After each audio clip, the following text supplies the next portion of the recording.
How do you know you chose the right builder for your new construction project? In this video, I'll be sharing with you some red flags to look out for, as well as some green flags to help you discern whether or not you hire the right builder for your new home. Building a new home can be an exciting and overwhelming experience, and choosing the right builder is a very important step in making sure that your new home becomes a reality. Let's start with the first green flag. Green flag number 1, strong portfolio and experience. A reputable builder will have an impressive portfolio showcasing their past projects. Look for builders who have experience in similar projects to yours and have a strong reputation for delivering high-quality workmanship. Seeing their previous accomplishments will give you the confidence in bringing your vision to life. Find out how long the builder has been in business, especially in your market, and ask them how many communities and homes they have built. The more experience the builder has, the more equipped they are when faced with any challenges that come up during the home building process. Do you prefer builders that are found nationwide? Or are you comfortable with builders that are specific to your current marketplace? Those are some questions you want to ask yourself before choosing the builder to go with. Green flag number 2, reputation. One of the biggest factors when selecting a builder for my buyers is the builder's reputation. It's important for my buyers to do online research to read about past clients' experiences and reviews. I would also recommend checking the Better Business Bureau website and doing some research on there to see if there are any complaints or even lawsuits filed against these builders. You can also visit their past project to get a better idea on their workmanship and attention to detail. Green flag number 3, transparent and detailed contract. A reliable builder will be able to provide you with a comprehensive contract with the project details. This contract includes the cost, the timeline, materials, and other important factors for this new home. They should be transparent in sharing with you the breakdown of all the costs, including any additional costs that you may incur on top. A clear and detailed contract ensures that both parties are on the same page and minimizes the risks of any misunderstandings or conflicts down the line.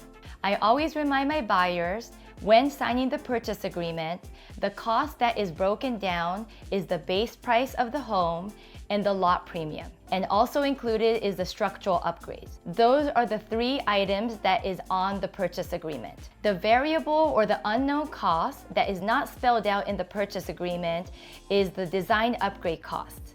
You will need to go to the design center and go through the design center process in order to understand and identify what your design upgrade budget would look like. Now that's an added cost. So I always remind my buyers to make sure they have a budget in mind before they go into the design center, because the design center can be very overwhelming, and if you keep choosing all the best upgrades, your budget is definitely going to be going over.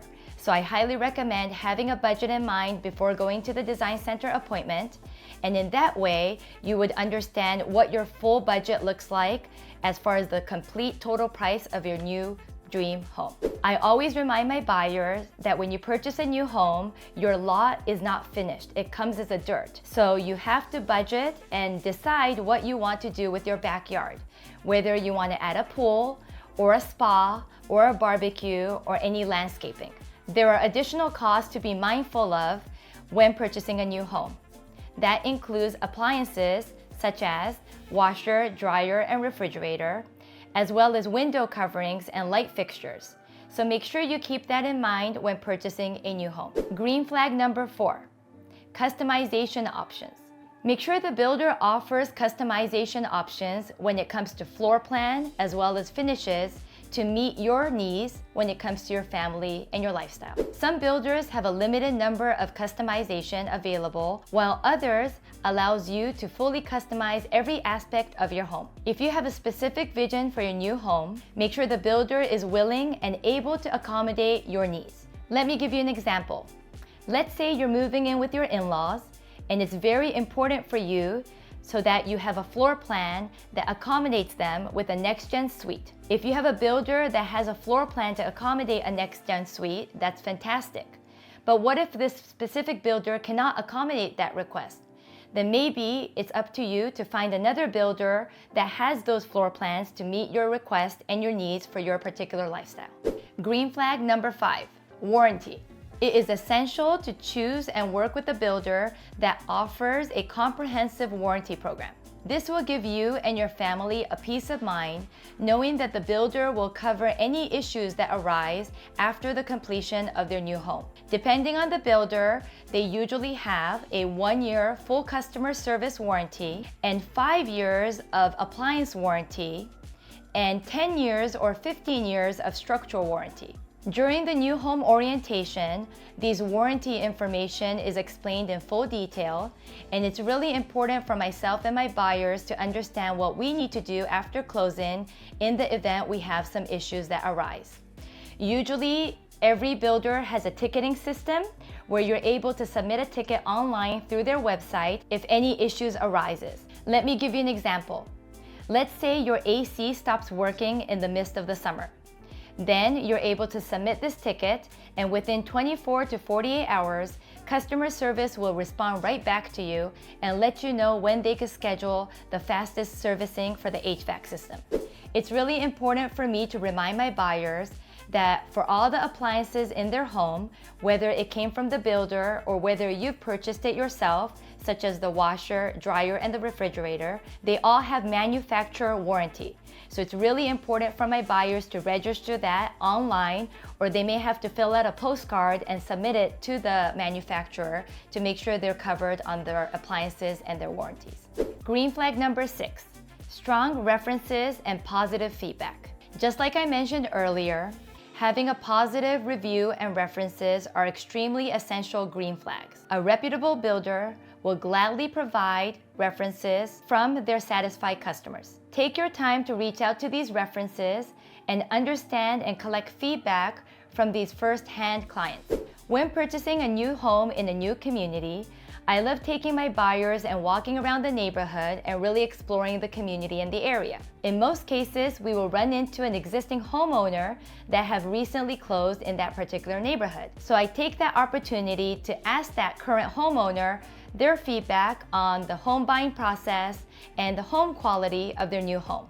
I think it's really important for my buyers to hear firsthand from these new homeowners their feedback and experience, especially that they had just closed on their new home. Before we dive into the red flags, in case we haven't met yet, konnichiwa, my name is Kaori Nagao, your global real estate advisor, helping you find your new home. Whether it's a new home or a resale home, I'm more than happy to help you through your home buying process. I really appreciate you watching my videos, and I look forward to connecting with each and every one of you. Now let's keep going. Red flag number 1, lack of proper certifications and licenses. When hiring a builder, it's very important to do your research to make sure and ensure that this builder is properly licensed and certified. A reputable builder will proudly display their credentials and willingly share with you any references you need. If you come across a builder who's hesitant to show their license or their certification, that's a red flag. You'd want to work with professionals who are qualified and adhere to industry best practices. Red flag number 2, unresponsiveness and lack of communication skills. Effective communication is crucial in any new construction project. If you find that the builder is frequently unavailable, takes a long time to respond to your calls and emails, or fails to provide clear and timely updates, it's a major red flag. A reliable builder will prioritize in an open and transparent communication, so you're always kept in the loop. It's important for my buyers to be able to address any concerns or questions to the builder at any given time. For me, it's very important that my contact over at the builder, which is the sales contact, has great communication skills so that I'm always able to get information and all my questions from my buyers answered. It's very important for me to over-communicate with my buyers on the status of their new construction home, and if I have a difficulty getting an answer from the sales consultant, I always follow up not only with an email, but with a text message and a phone call. It's very important for me to have an open and transparent communication with not only the sales consultant that I'm contracted with, but also the superintendent to get more updates on the build time and the statuses of the construction. Red flag number 3, negative reviews and lack of references. Before hiring a builder, take your time to research about the builder's reputation. Look for online reviews, online testimonials, and even ask the builder for references so that you could follow up and find out from past clients their experience about working with this builder. If you find a pattern of negative reviews or a lack of references, that's a red flag. A trustworthy builder will have a solid track record of positive reviews and feedback and satisfied customers. You guys, what green or red flag should I be adding to this list?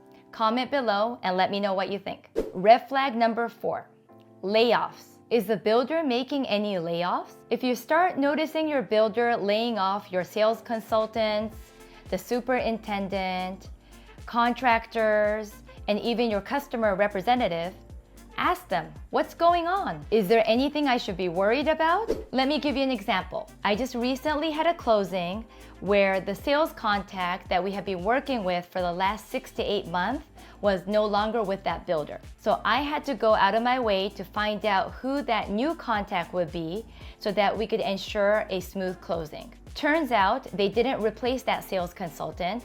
I had to go directly with the superintendent who is going to be there for us in time of closing. So I had to liaise with the superintendent to go through the final walkthrough, any other inspections and repairs that had to be done before closing.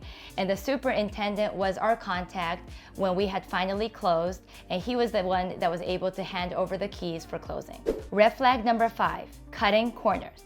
Did you know that because you're getting a brand new home, it doesn't mean that you're getting a home that's 100% perfect? Especially during the last 2 years after COVID, we have seen a lot of builders cut corners because there was so much demand and they couldn't keep up with the demand. So in order for these builders to execute and deliver their brand new home within the estimated time frame of 6 months to 8 months, they had to cut corners. So there were a lot of builders that were unfortunately cutting corners, especially in areas where you can't see. So just to give you an example, it may be in the attic with the insulation. Just because you can't see, the builders were cutting corners in the insulation, and maybe the insulation was not up to code. Or maybe it was something on the roof, like cracked tiles or missing tiles. Just because my clients, my buyers were not able to see it, these builders were cutting corners. So it's really important for me to encourage all my buyers to conduct a home inspection before closing. And that rolls into my red flag number 6, builders that are hesitant on having home inspection conducted before closing. If the builders are hesitant on having a third party come and inspect the house before closing, what are they hiding? Wouldn't you want to know why they're hesitant or why they make it very difficult for you to even schedule a home inspection? Make sure your realtor goes through the purchase agreement thoroughly, because for some builders, they have in small print a clause about new home inspection. Some builders require a 30-day notice in writing for a home inspection to be conducted. And they make it difficult because they just don't want to go through the process of having another third party come into their home to do inspections. And wouldn't you as a buyer want to have a third party professional home inspector to go through a home inspection process so that they could test and make sure all the outlets are working, all the plumbing and electrical are all functioning before you hand over the brand new home to your possession? So if you see a builder being hesitant on a third-party inspection, that's a big red flag for me. I want all my buyers to have a choice whether or not they want to hire a third-party inspection or not before closing. So there you have it. My top 6 green flags and 6 red flags when choosing the best builder for your new construction home. Remember, thorough research, open communication, and positive feedback are key to making an informed decision on which builder you want to move forward with your dream home. For more videos about home ownership and new construction home series, make sure you check out my playlist. Make sure you smash that subscribe button so other viewers like yourself could find me online. I really appreciate you watching, and I can't wait to see you on the next one.